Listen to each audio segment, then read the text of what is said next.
안녕하세요. 색다른 경복궁 5번째 시간.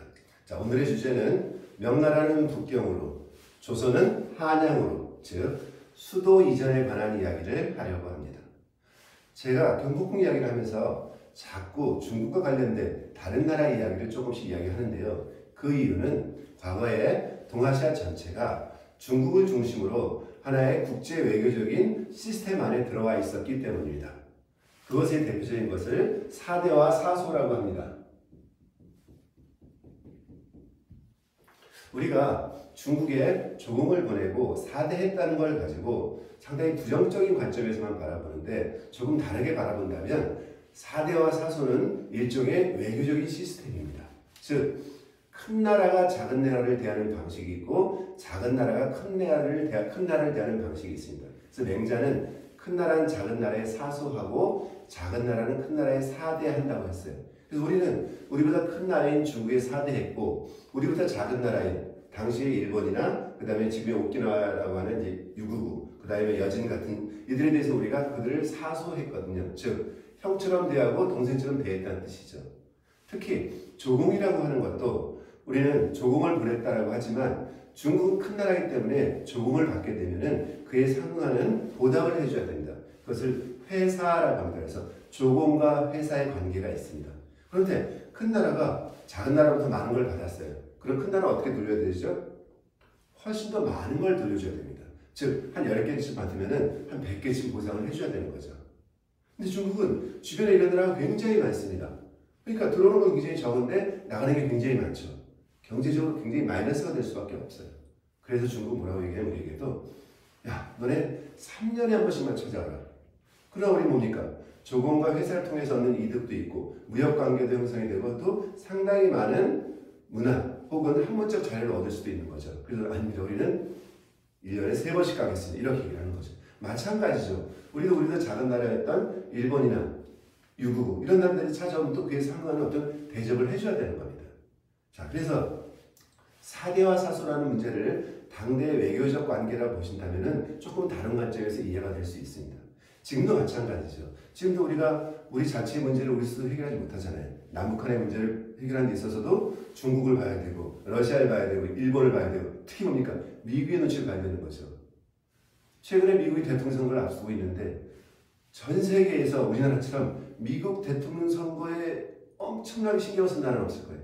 도대체 트럼프가 코로나에 걸려가지고 지지율이 떨어질 것인가 올라갈 것인가, 매일 바이든과의 관계 몇 프로인가 어마어마하게 우리 예민하게 받아들입니다. 왜냐하면 그 문제가 우리의 문제를 해결하는 데서 굉장히 중요한 역할을 차지하고 있는 국제적 관계 속에 현재 우리가 들어와 있기 때문입니다. 과거에도 마찬가지였죠. 중국을 중심으로 우리, 그리고 일본, 그 다음에 북쪽 이런 여러 가지 관계 속에서 우리가 함께 들어와 있었습니다. 공존하고. 그래서 이 주변 관계를 이해하지 않고서 우리의 혼자만의 역사를 가지고 바라본다고 하는 굉장히 협소한 시각이 될 수 있습니다. 그래서 제가 조금씩 자꾸 다른 이야기의 이야기를 하고 있습니다. 그걸 좀 이해해 주시기 바랍니다.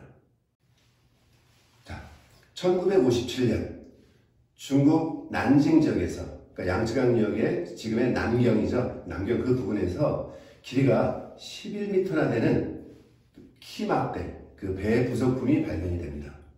그래서 그 부분을 열심히 발굴해서 봤더니 거기가 명나라 초기에 정화의 대원정이라고 하는 그 선단, 그 배들을 만들었던 조선소 지역이고 그 배들의 유물을 다 발굴해서 좀 만들어 보았더니 길이가 60m가 되는 것도 있습니다. 작은 것은. 근데 당시의 기술로 따져보면은 그로부터 100년 후인 1492년에 콜럼버스가 산타마리아호를 타고 아메리카 대륙을 발견하는데 그 배랑 비교해보면 산타마리아호는 겨우 레고 수준에 지나지 않을 정도예요. 그러니까 그 정도로 거대한 배를 만들 수 있는 능력이 있었고 그 배를 가지고 그들이 아프리카까지 가서 기린도 실어오고 이런 대원정을 할 수가 있었죠. 그런데 이 정화의 대원정에는 조금 다른 뒷이야기가 전해집니다. 자, 명태조 주원장은 나라를 건국하고 나서 황태자를 선정할 때 사실은 마음속에 장남보다는 넷째인 주체를 마음속에 두고 있었습니다. 사람이지만 본인이 명나라를 건국하는 과정에서 가장 열심히 본인을 도와서 앞장서서 전투에 참여하고 큰功을 세웠던 인물이죠. 마치 조선에서의 이방원 같은 모습이었습니다. 그러나 장남을 태자로 선정하지 않았을 때 생길 수 있는 여러 가지 폐단 때문에 결국은 장남을 태자로 선정을 하고, 이 주체는 중국의 가장 북방민족, 어디죠? 북쪽이 이제 두려우니까 그 원나라랑 가까웠던 그 대도, 지금 현재 북경 지역의 연왕으로 봉합니다. 그래서 다른 아들들을 봉하는 것처럼 이 주체를 연왕으로 보내는 거죠. 그런데 1392년에 황태자가 죽습니다. 근데 마침 이때 우리는 조선을 건국하고 나서 중국에 나라 이름을 바꿔달라고 사실을 보냈습니다. 그래서 화령과 조선이라는 나라 이름 두 개 중에 하나를 좀 골라주셔야 하고 사실을 보냈는데, 중국이 사실 당대 그때는 초상집이니까 이것저것 따질 겨를이 별로 없었던 거죠. 그래서 아마 우리가 원했던 대로 조선이라는 것으로 나라 이름이 결정됐을 때에는 당시에 중국의 분위기도 좀 영향이 있었을 겁니다. 어쨌든 그래서 황태자가 죽고 그 황태자의 아들, 그러니까 손자죠. 손자인 후에 건문제가 되는 이 손자가 황태손이 됩니다. 그런데 1398년에 드디어 주원장이 죽고 나니 그가 황제가 되어서 중국 명나라의 2대 황제 건문제가 되는 것이죠. 그런데 이 건문제는 당시 나이가 22살이에요. 그런데 곳곳에 굉장히 왕으로 봉해져 있는 자기 삼촌들이 되게 많았던 거죠. 좀 부담스럽습니다.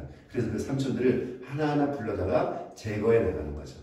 그래서 다들 쉽게 승복하고 제거를 당하고 있는데, 이 원래 뭔가 아버지로부터 자기가 넘겨받을 것 같은 당대의 순위가 높았던 이 주체는 반발을 하는 거죠. 그래서 결국 황권을 두고 조카와 전쟁을 벌입니다. 이 전쟁에서 사실은 초기에는 황제 쪽이 훨씬 유리했어요. 그런데 이 황제 건문제가 자기가 자꾸 여러 삼촌들을 해했다는 이런 걸 본인이 굉장히 부담스럽게 느꼈던 것 같습니다. 그래서 부하들한테 야, 좀 살살 싸워라라고 얘기하는 거죠. 살살 싸우라는 명령을 받은 부대와 여기서 패배하면 이제 끝이라고 생각하는 부대와의 싸움, 누가 이기겠습니까? 그래서 나중에 이게 전황이 역전이 되면서 후대의 주체, 이 주체의 영락제는 이 주체가 난징을 함락시키고 황제로 등극을 하는 겁니다. 그리고 그 와중에 건문제는 불 속에서 자살을 했다고 합니다. 근데 사실 당시에 이 건문제의 시신이 확인이 되지 않았어요. 한편으로는 주원장이 나중에 이 넷째 아들의 혹시 이런 것들을 염려해가지고 자기 손자에게 비밀 봉투를 하나 줬다고 합니다. 그래서 그 황제가 그걸 딱 열어봤더니 그 안에 면도칼과 스님 옷과 그리고 금덩이가 있었대요. 그래서 머리를 깎고 스님 면장을 해갖고 금을 가지고 피신을 했다라는 이야기가 세간에 이렇게 퍼져 있었던 거죠. 그럼 황제가 됐던 주원장은 굉장히 부담스럽습니다. 그래서 혹시라도 어디에 살아남아 있다라면 늘 자기는 정통성이 문제가 되니까 그를 수색하기 위해서 정화의 대원정을 통해서, 정화의 대원정이 저 아프리카까지 갔던 이유 중에 하나는 곳곳을 다니며 동남아시아를 다 수색을 해가면서 혹시라도 살아있을지 모를 조카 건문제를 확인하기 위한 과정이었다는 얘기가 같이 연결이 되는 거죠. 실제로 정화의 대원정을 정화가 마치고 나서 몇 해의 연정을 마치고 나서는 갑자기 중국이 그때부터는 명나라가 해금 정책, 바다의 길을 다 끊습니다. 그러면서 봉쇄를 해버려요. 아마 명나라가 당대 정화의 대원정을 했던 것처럼 지속적으로 바닷길을 개출해서 갔다라고 하면은 아마 해양으로 굉장히 큰 힘을 발휘하는 나라가 됐었겠죠. 그랬으면 400년 후에 아편전쟁의 수모 같은 것을 겪지 않았을 수도 있습니다. 자, 새로 황제가 된 영락제. 그러나 조카를 죽이고 쿠데타로 황제가 됐다는 부담감. 그리고 이런 부당한 권력에 대한 남경의 유학자들의 반발. 그리고 남경 시민들, 남경 사람들의 민심의 이반. 자, 이런 요소들이 영락제로 하여금 남경이 아닌 본인이 자리를 잡았었던 북경으로 수도를 옮겨갈 것을 고민하게 만듭니다. 그러나 중국 부에 가장 많은 것은 이 강남 지역에 있었죠. 남경은 그 중심에 있었고, 이런 모든 부의 원천을 버리고 사실은 중국의 북방의 민족이었던 요나라, 금나라, 원나라의 수도였던 북경 지역으로 간다라고 하는 것은 많은 사람들의 반발을 살 수밖에 없습니다. 그러나 어떻게 해서든 영락제는 위로 가고 싶었던 거죠. 그래서 경항, 대우나 항주까지 이어지는 큰 우라를 뚫기도 하고 이런 반발들을 하나하나 무시하고 혹은 설득해 가면서 그리고 많은 자재들을 한 20여 년간 준비해 가면서 드디어 1421년에 자금성을 완성함으로써 북경시대를 열게 됩니다. 이제 중국은 명나라는 남경에서 북경으로의 새로운 출발을 맞이하게 됩니다.